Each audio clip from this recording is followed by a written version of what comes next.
part 4 of most common questions that we have about the Nomad PDU. Number 12 is, can the PDUs be light on their side? Yes, they can. They can be light on each side or flat on their back. You can slide it under a seat, for example, and that's no problem. There's no fluids flopping around in there, so it's a solid state battery. Does the PDU have dead short protection?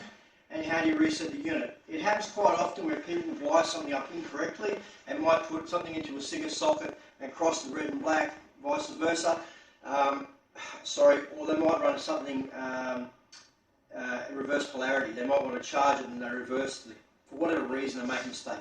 Yes, it protects itself, it will shut down. The unit will go completely black. How do you reset it? You take your AC/DC charger or your regulated, unregulated panel, you turn the unit off, leave it off for 30 seconds, turn it back on, put a power source into the unit, and then it will fire up again. Okay? No problem at all. So it will protect itself.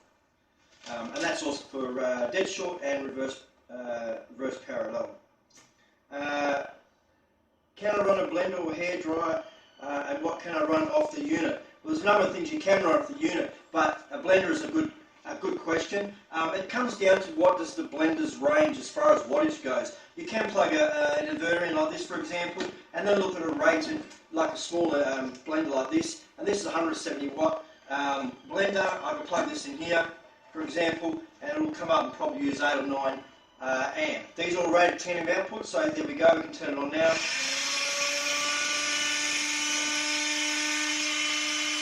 Okay, we've got 8.5 amp out of that and no problems at all. What else can we do? We might want to charge, which is very common. We might want to charge a Ryobi, for example. This is an 18 volt Ryobi set. You might be out and need to do some work on your caravan camper and you want to charge your 12 volt system there. You can plug that in, for example. This is pretty low, I think.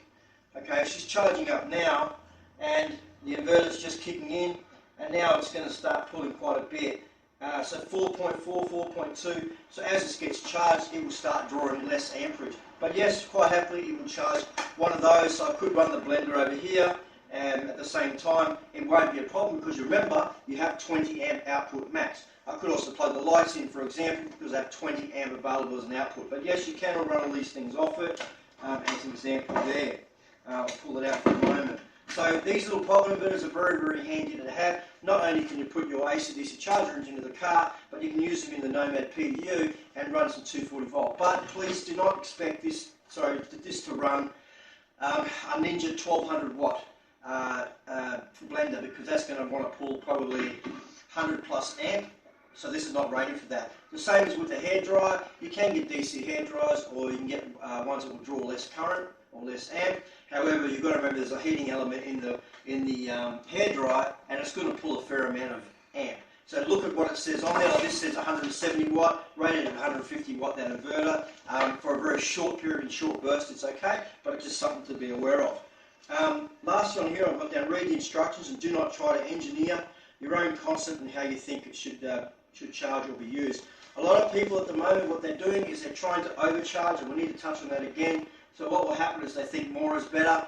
The units are rated at 10 amp charge, whether regulated or unregulated. It doesn't mean put 20 amp into it as a charge. Maximum charge rate is 10 amp on the V4. On the V5, you've got a 25 amp BMS, which is regulated, so you can charge quite happily through the regulated charge. Or you can go through unregulated charge again with the solar panel. That is, unregulated over here on the solar poles. Unregulated is rated at 10 amp. Again, from 8 to 36 volt and 10 amp max. So don't go plugging in a 24 volt system that has a 15 amp output, because you'll blow the MPPT, you'll destroy the MPPT inside, and then you're going to have a warranty issue because it's max rated at 10 amp. The simple rule of thumb is use the regulated input or use unregulated. Use the regulated input or unregulated. Take your pick. When you're driving along, you might want to run the AC/DC charger, that's fine.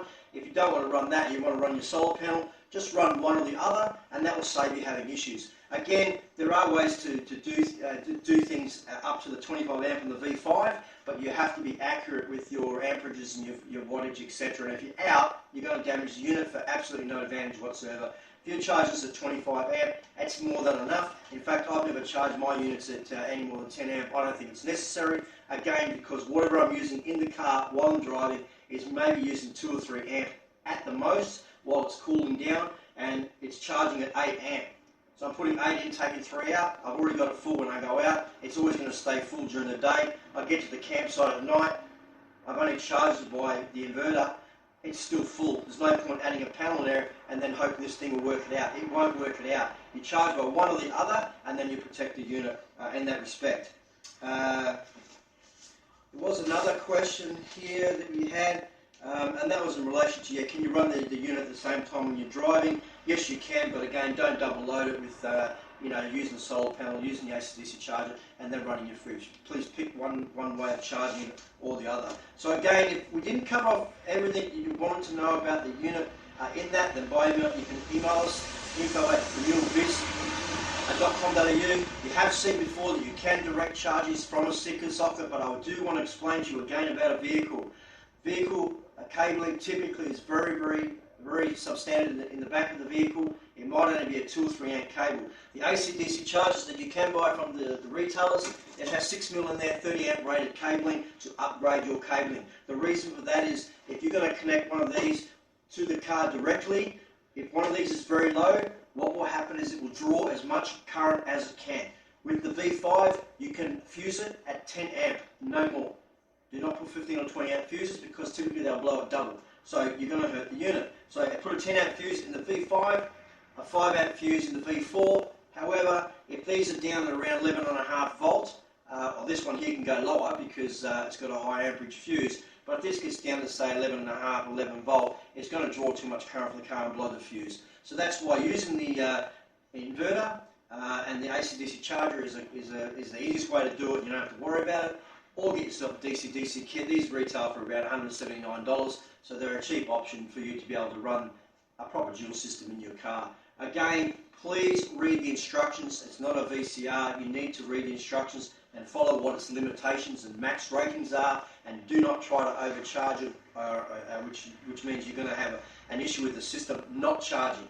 If you overcharge the unit, it will shut down continually, and then you'll realise that it's not actually charging anything. The reason being, you're trying to run too much charge into the unit, which is no advantage whatsoever. So regardless of what you've been told by other people, follow the instructions, okay, and don't let other people tell you what it should or what they think it should do, and you won't have a problem. So any other questions, info@renewablebizz.com.au, and if there's any other things we've got to cover, we're more than happy for you to bounce through those questions, and hopefully you find that this will fit somewhere in your four-wheel drive kit. Thanks.